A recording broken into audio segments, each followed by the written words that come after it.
Hi, everybody. I must admit that I'm not feeling as thankful as I usually do going into Thanksgiving. I think it's a season, all the activity, all that's going on.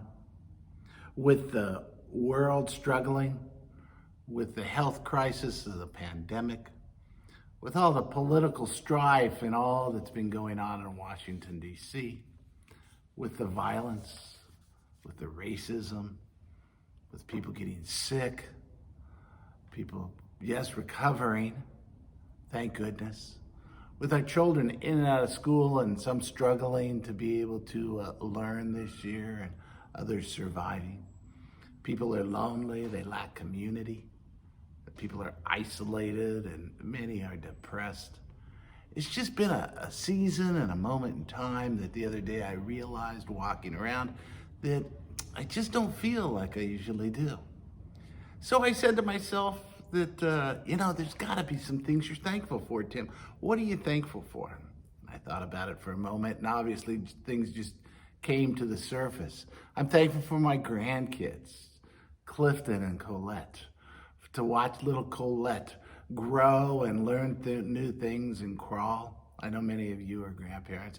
Also, I'm excited and thankful for the gift of the announcement of our new granddaughter being born over in Nevada. That we're excited about that. Excited about our family. I'm excited and thankful for the church, that the church is surviving in the new normal, that weekly we're sharing messages and having worship together, and we will continue to do so as the Advent season comes upon us. But I am thankful.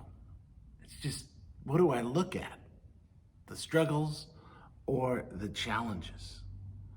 And as I was thinking about all of this, I was thinking about the chapter in Luke, chapter 17 and beyond, where Jesus heals the 10 people from leprosy.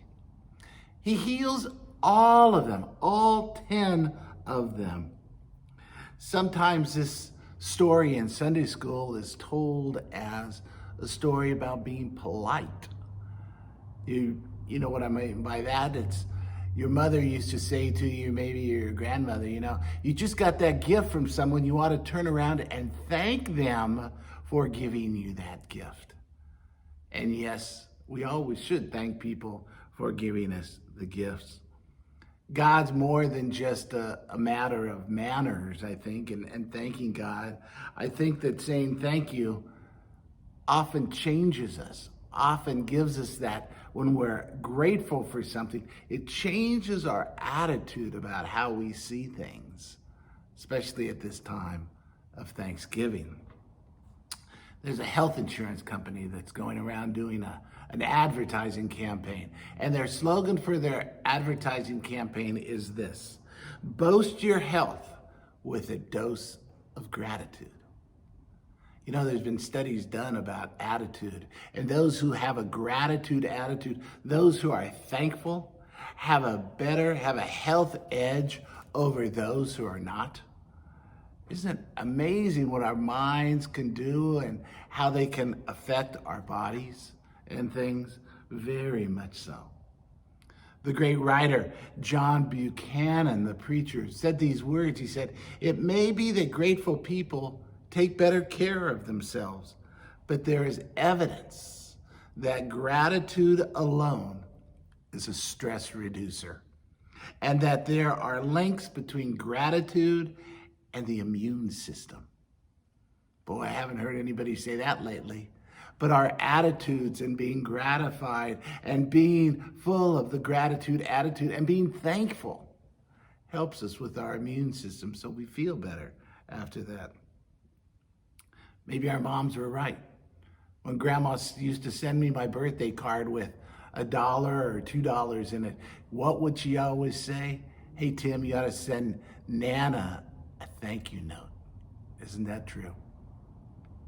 C.S. Lewis, the great writer, observing the connection between gratitude and personal growth, he wrote these words. He said, "I notice how the humblest and at the same time the most balanced minds praise God the most. And while the cranks and the midfits and the malcontent praise God the least.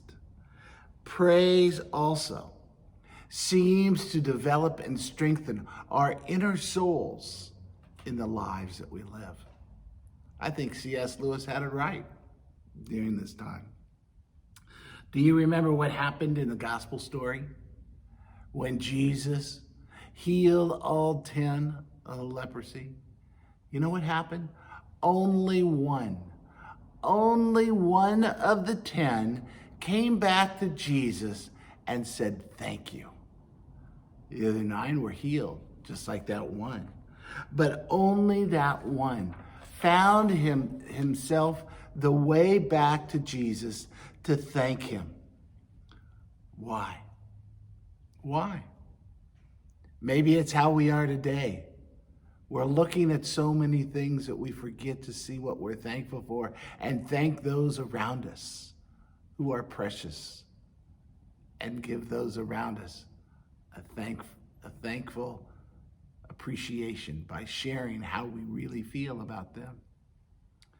A friend of mine, the pastor, Kimberly Beckham, she writes these words. She said, Jesus is teaching about the nature of faith in this passage about saving the 10. She says, he's teaching them about how to have faith. And when we have faith, how do we live that faith out?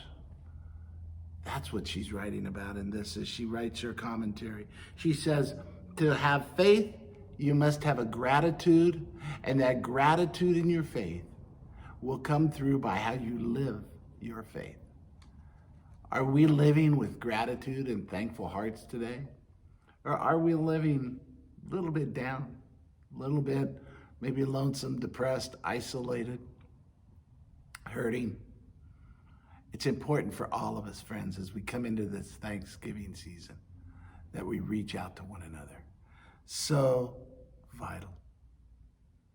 I love these words in closing by Christian Lamont, a writer. She says, I have 2 favorite prayers.